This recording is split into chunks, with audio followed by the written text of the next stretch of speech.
Hello दोस्तों। आज की कहानी है केनेथ एंडरसन की स्पॉटेड टेरर ऑफ गुम्मालपुर।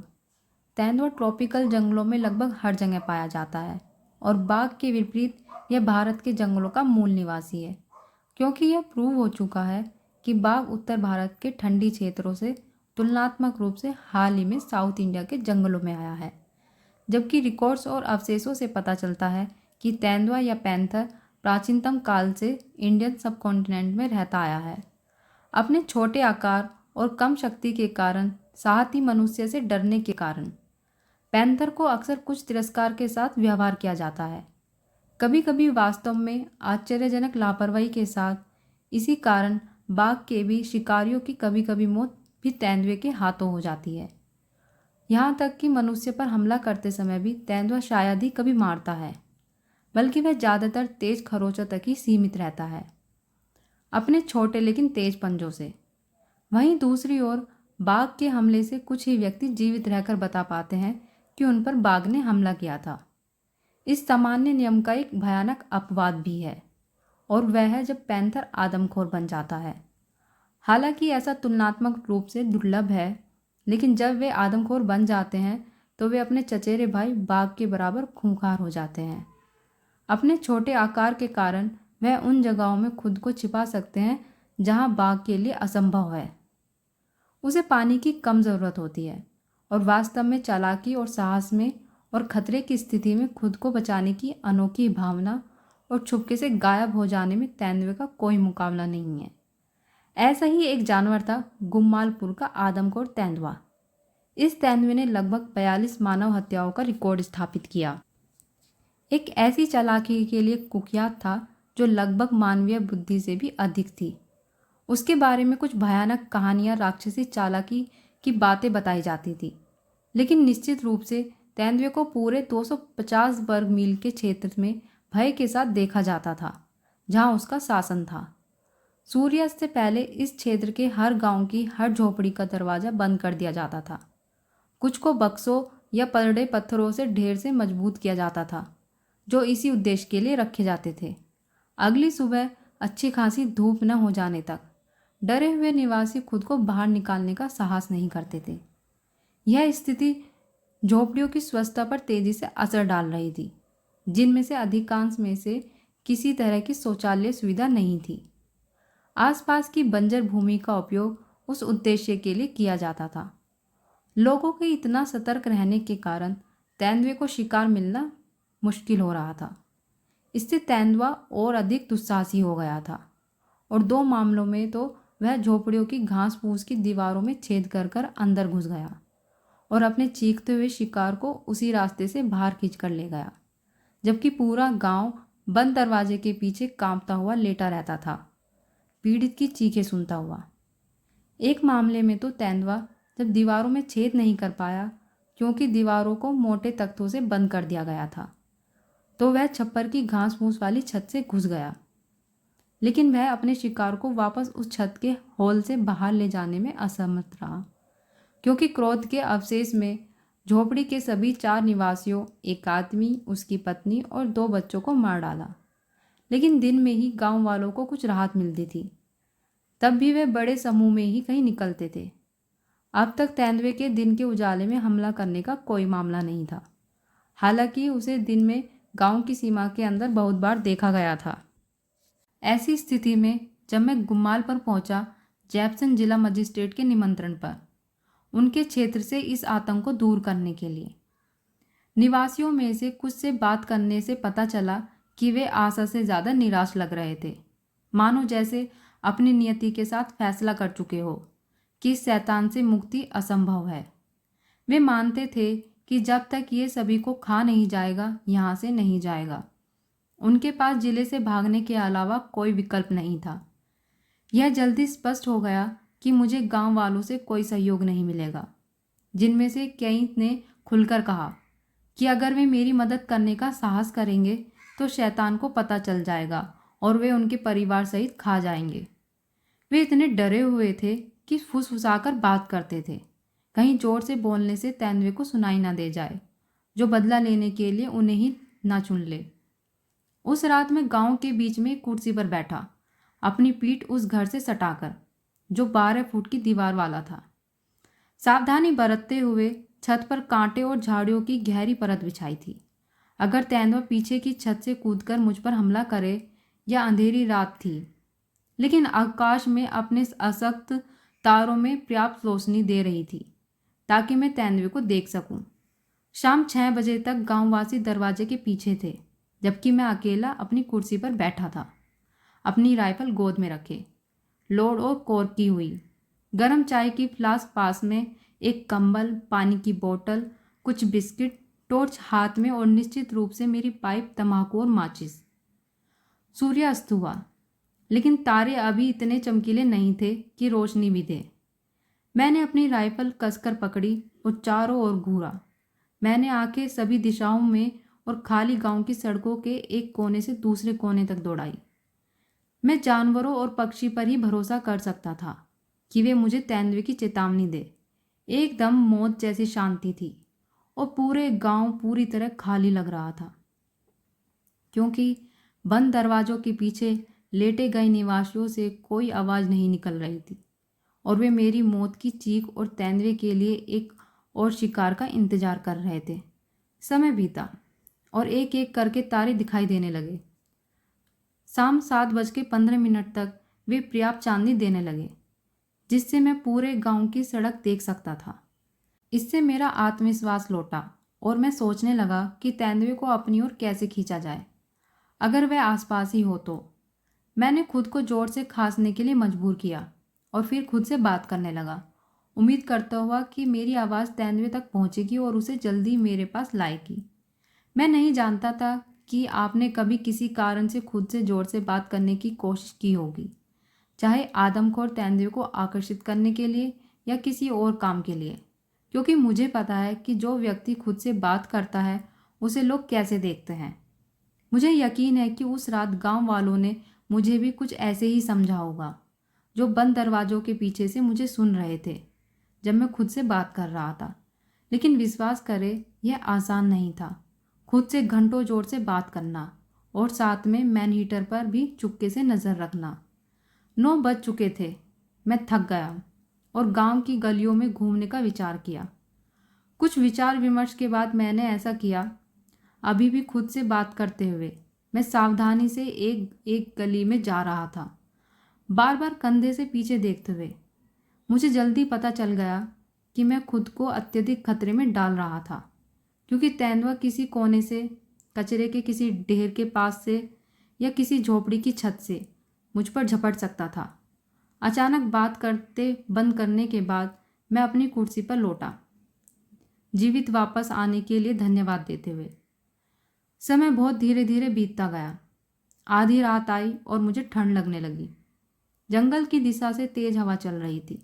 मैंने कंबल को खुद के चारों ओर कसकर लपेटा, साथ ही तंबाकू का सेवन करने के लिए। इस ठंड में अच्छा काम कर रहा था। 2 बजे तक मुझे नींद आने लगी। गरम चाय और कुछ बिस्किट मैंने लिए। उसके बाद बोतल से बर्फीला पानी चेहरे पर छिड़का और कुर्सी से शरीर को आधा दर्जन बार तेजी से ऊपर नीचे किया। मुझे थोड़ा तरोताज़ा महसूस हुआ और उसके बाद जागते रहने के लिए मैं फिर खुद से बात करने लगा। 3:30 बजे एक घटना हुई जो अगले 2 घंटे तक मेरे लिए असुविधा का कारण बनी। तेज हवा के साथ भारी बादल भी आ गए और उन्होंने जल्दी आकाश को ढक लिया, जिससे तारे दिखने बंद हो गए। घना अंधेरा हो गया और तेंदुए को 1 गज दूर देखना पूरी तरह असंभव होता गया। मैंने निसंदेह खुद को एक अजीब स्थिति में डाल दिया और मैं पूरी तरह आदमखोर की दया पर था अगर वह मुझ पर हमला करे तो। मैंने हर आधे घंटे पर टॉर्च मारना शुरू किया, सड़क के किनारे से एक दूसरे किनारे तक। हालांकि इससे मुझे लगा कि मैं आदमखोर को गोली मारने की अपनी संभावना को बर्बाद कर रहा हूँ, क्योंकि टॉर्च की किरणें शायद ही उसे डरा देगी। लेकिन फिर भी संभावना थी कि यह आदमखोर है और लाइट से नहीं डरेगा। लेकिन ऐसा नहीं हुआ, क्योंकि इसी तरह सुबह हो गई थी। मैंने कुछ घंटों की नींद ली और दोपहर में फिर गांव वालों से पूछताछ की। मुझे सुबह जीवित पाकर, जो उनकी उम्मीद के विपरीत था, और संभवतः मुझे आत्माओं से बात करने वाला मानव मानकर, क्योंकि उन्होंने मुझे गांव में घूमते और बात करते सुना था। वे अब मेरे से अच्छे से बिना डरे बात कर रहे थे। उन्होंने आदमखोर के बारे में कुछ और बातें बताईं। जाहिर है तेंदुआ अपने क्षेत्र में घूमता था, अनियमित रूप से मारता था, बहुत दूर दूर जगहों पर, और जैसे मैं पहले पता कर चुका था, वह कभी लगातार एक ही गांव में शिकार नहीं करता था। क्योंकि गुम्मालपुर में पिछले 3 हफ्तों में कोई नहीं मारा गया था, ऐसा लगता है कि मुझे यहीं रहना चाहिए बजाय इधर उधर घूमने के।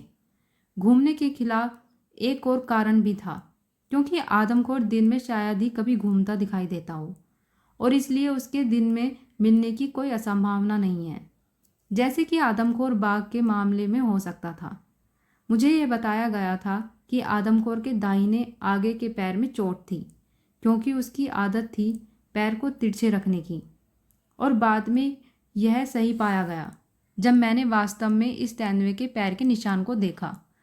दोपहर के भोजन के बाद मैंने उस रात के लिए एक नई योजना बनाई, जो निश्चित रूप से मुझे पिछली रात की बड़ी असुविधा से बचाएगी।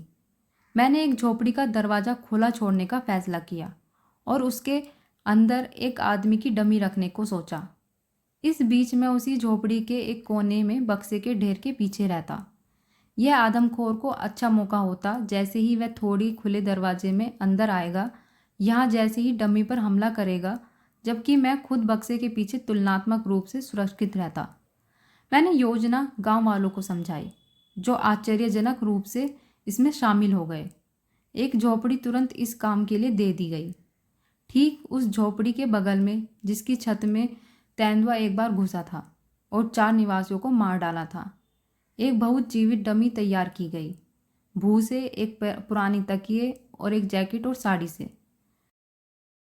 झोपड़ी के दरवाजे के अंदर बैठी स्थिति में रखा गया। दरवाज़ा आधा खुला रखा गया।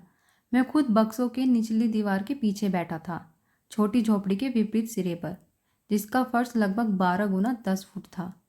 इस छोटी दूरी पर मैं तेंदुए को मारने के लिए तैयार था, जैसे ही वह दरवाजे में खुद को दिखाएगा। इसके अलावा अगर वह छत से या घास फूस की दीवारों से अंदर आने की कोशिश करेगा, तो इसके लिए भी मेरे पास निपटने के लिए पर्याप्त समय होता।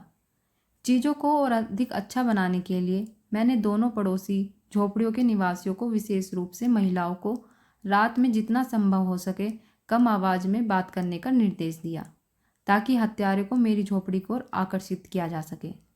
परंतु इस बात पर तुरंत ही आपत्ति उठाई गई कि तेंदुआ उनकी झोपड़ियों में से एक में घुस सकता है, बजाय उस झोपड़ी के दरवाजे में डमी पर हमला करने की जहां मैं बैठा था। यह डर मेरे इस वादे से दूर हुआ कि अगर आदमखोर उनकी झोपड़ी में आने की कोशिश करेगा तो मैं उनकी मदद के लिए आऊँगा। हिंट रखा गया नॉर्मल मदद की पुकार, जिससे कि तेंदुआ पूरी तरह परिचित था और जिस पर वह कोई ध्यान नहीं देता था। इस योजना ने मुझे यह भी आश्वासन दिया कि निवासी खुद जागते रहेंगे और मेरे निर्देशों के अनुसार रुक रुक कर कम बातचीत करते रहेंगे। 6 बजे तक सब सेट हो गया था। गांव के सभी दरवाजे सुरक्षित कर दिए गए, सिवाय उस झोपड़ी के जगह में बैठा था। सामान्य शाम के बाद तारों की रोशनी आ गई थी, जो खुले दरवाजे और डमी की झुकी आकृति को स्पष्ट दिखाई दे रहा था। कभी कभी पड़ोसी झोपड़ियों से हल्की बातचीत की आवाज़ सुनाई दे रही थी। घंटे बीतते गए। अचानक शांति भंग हुई छत की सरसराहट से, जिसने मुझे एक्टिव किया, लेकिन वह केवल एक चूहा था जो पास के फर्श पर धम से गिरा, जहाँ से वह मेरे सामने बक्से के ऊपर दौड़ा, स्पष्ट रूप से दिखाई देता हुआ।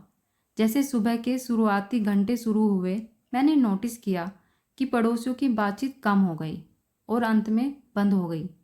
वे सो गए थे, आदमखोर तेंदुए या किसी अन्य खतरे की परवाह किए बिना।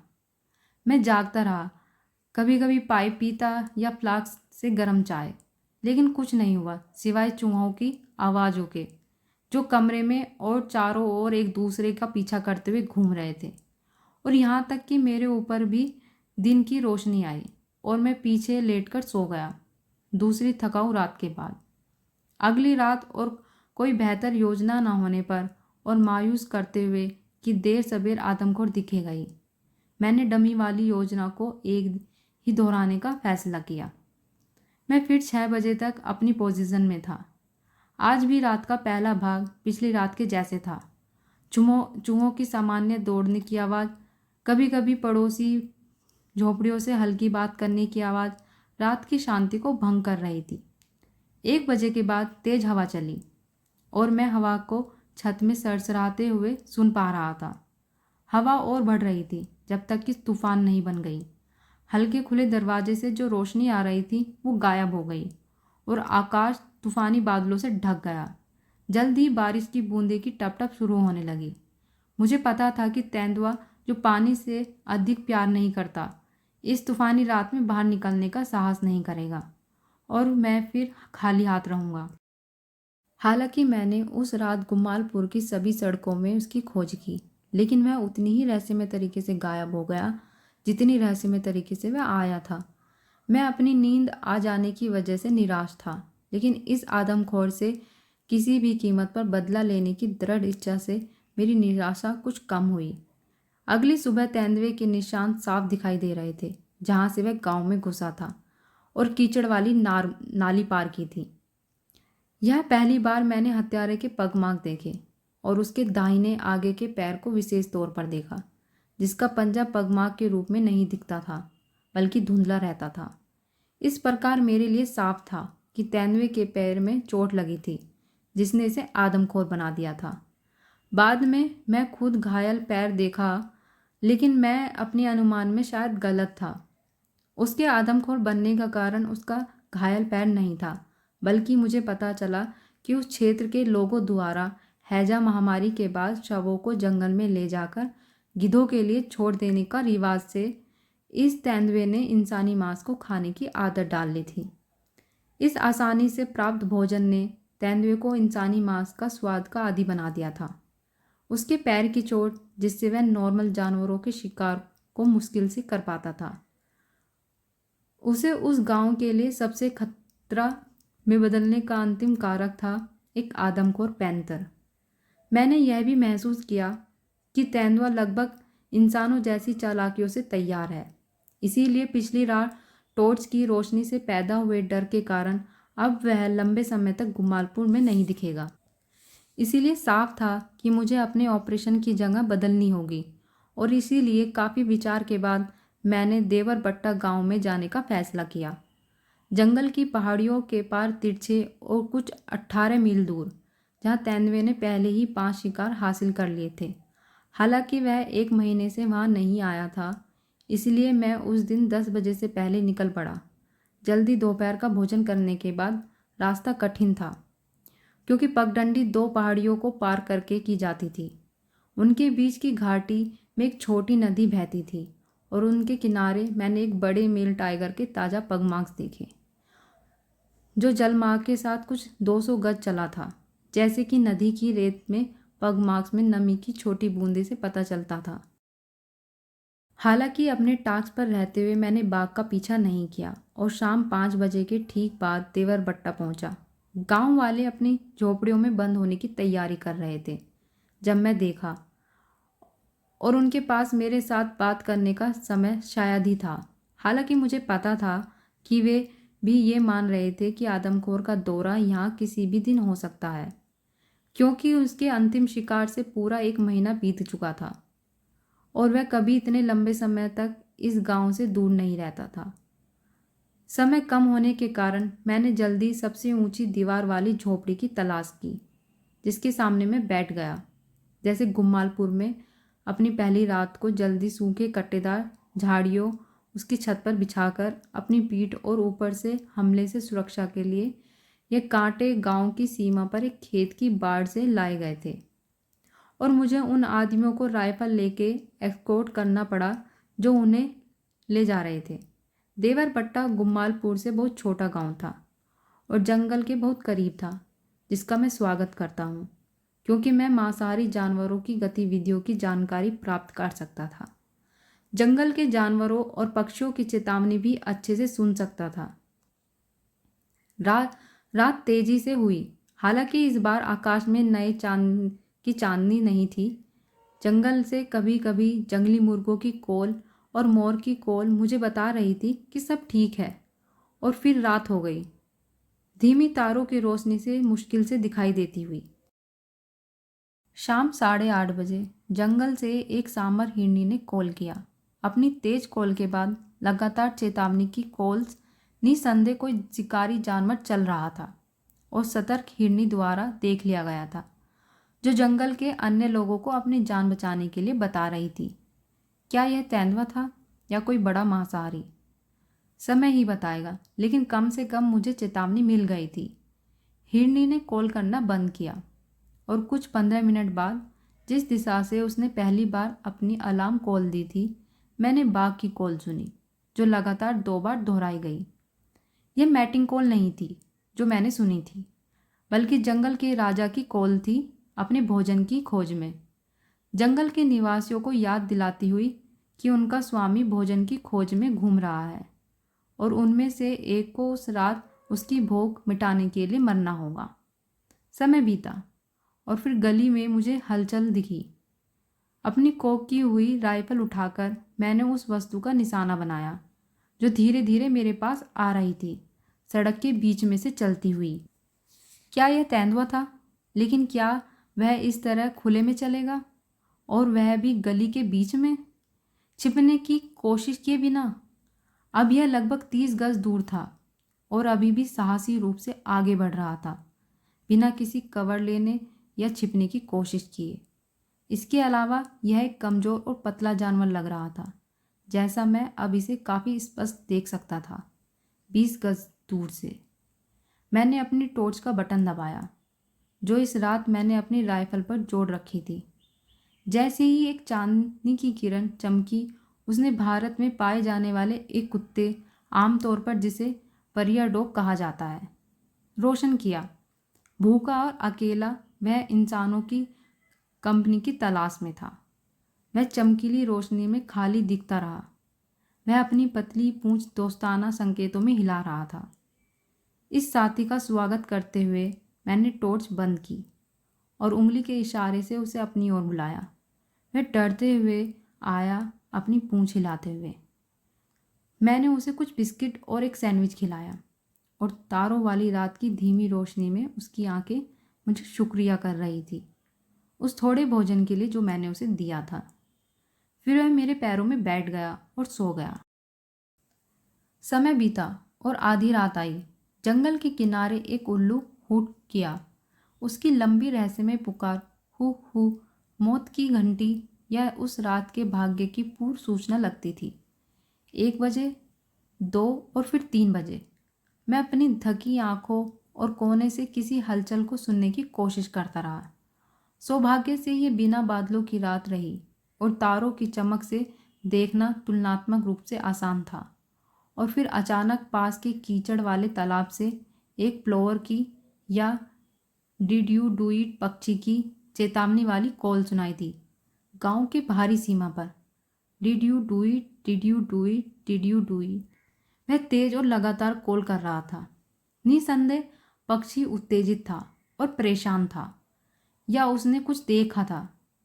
मेरे पैरों में कुत्ता हिला, अपना सिर उठाया और फिर लेट गया, जैसे दुनिया की कोई परवाह ही ना हो। मिनट बीते और फिर अचानक कुत्ता पूरी तरह जग गया। उसके कान, जो निराशा से लटक रहे थे, खड़े हो गए। वह मेरे पैरों में हिंसक रूप से कांपा। मैंने नोटिस किया कि वह तालाब की ओर गांव आने वाली गली की दिशा में देख रहा था।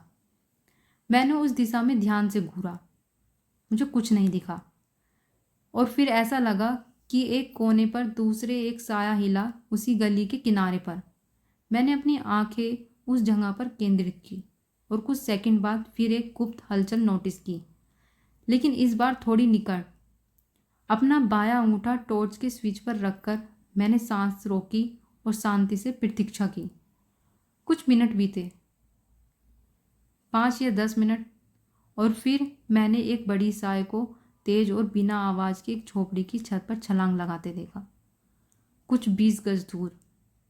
उस जगह पर सभी झोपड़ियां एक दूसरे से सटी हुई थी और मैंने अनुमान लगाया कि तेंदुए ने इस सटी झोपड़ी की छत पर चलने और मेरे ऊपर छलांग लगाने का फैसला किया था। मैं जल्दी पैरों पर खड़ा हुआ और अपनी पीठ दीवार से सटा ली। राइफल मैंने तैयार रखी, उंगली ट्रिगर पर, बाएं अंगूठे को टॉर्च से स्विच पर। कुछ सेकंड बाद मैंने हल्की सरसराहट सुनी, जैसे तेंदुआ कांटों को पार करने की कोशिश कर रहा था, जिन्हें मैंने छत पर लगाया था। वह इसमें असफल रहा, क्योंकि फिर शांति हो गई। अब मेरे पास कोई तरीका नहीं था यह जानने का कि वह कहाँ है। अगले 15 मिनट भयानक चिंता में भी थे। मैंने सभी दिशाओं में घूरते हुए देखा, तेंदुए को लोकेट करने की कोशिश में। इससे पहले कि वह छलांग लगाए, फिर कुत्ता, जो मेरे पैरों में बेचैन हो रहा था, सड़क के बीच में जोर जोर से भौंकने लगा। और इस चेतावनी ने मेरी जान बचाई, क्योंकि 5 सेकंड के अंदर तेंदुआ चार्ज करके मुझ पर छलांग लगा देता। यह ठीक समय था टॉर्च का स्विच दबाने का और गोली चलाने का, पूरी तरह उन चमकती आंखों में जो चौड़े खुले मुंह के ऊपर दिख रही थी। 405 की गोली ठीक निशाने पर लगी, लेकिन आदमखोर की चार्ज की गति इतनी थी कि वह मुझ तक आ गया था। मैं जल्दी से एक तरफा कूदा और जैसे तेंदुए को झोपड़ी की दीवार से टकराया, मैंने मैगजीन से 2 और राउंड खाली किए उस दागदार दुष्ट के शरीर में। वह ढह गया और शांत हो गया, सिवाय अभी भी खुले जबड़े और लंबी फैली पूंछ के। और फिर मेरा दोस्त कुत्ता, अपने नए मिले स्वामी के प्रति वफादार, दौड़ा और मरे आदमखोर के गले में अपने कमजोर दांत गड़ा दिए। और इस तरह अंत हुआ गुम्मालपुर के शैतान का, एक ऐसा पैंथर जिसके जैसी चालाकी मैंने पहले कभी नहीं सुनी थी, और उम्मीद करता हूँ फिर कभी सुननी भी ना पड़े। अगली सुबह आदमखोर की खाल उतारते समय मैंने पाया कि दाहिने पंजे की चोट पहले की गोली की चोट से नहीं हुई थी, जैसा मैंने अनुमान लगाया था, बल्कि 2 स्याही के कांटे से हुई थी, जो पैर की उंगलियों के बीच में 1 इंच तक अंदर घुस गए थे और फिर टूट गए थे। यह काफ़ी समय पहले हुआ होगा। निसंदेह इससे तेंदुए को पैर सामान्य तरीके से ज़मीन पर रखने में दर्द होता था, और इसी वजह से इसने किनारे पर चलने की आदत डाल ली थी। मैं कुत्ते को घर ले आया, उसे धोया और खिलाया, और उसका नाम निपर रखा। निपर मेरे साथ कई वर्षों से है, और मुझे कभी अफसोस नहीं हुआ कि मैंने उसे वो बिस्किट खिलाए और सैंडविच दिए थे, जिन्होंने उसके छोटे से वफादार दिल को जीत लिया था। और उसने उस छोटे क्षण को कुछ ही घंटों में चुका दिया था, मेरी जान बचाकर। तो दोस्तों, ये थी हमारी आज की कहानी। आपको हमारी आज की कहानी कैसी लगी कमेंट में ज़रूर बताएं, और वीडियो अच्छी लगी हो तो वीडियो को लाइक ज़रूर करें। धन्यवाद।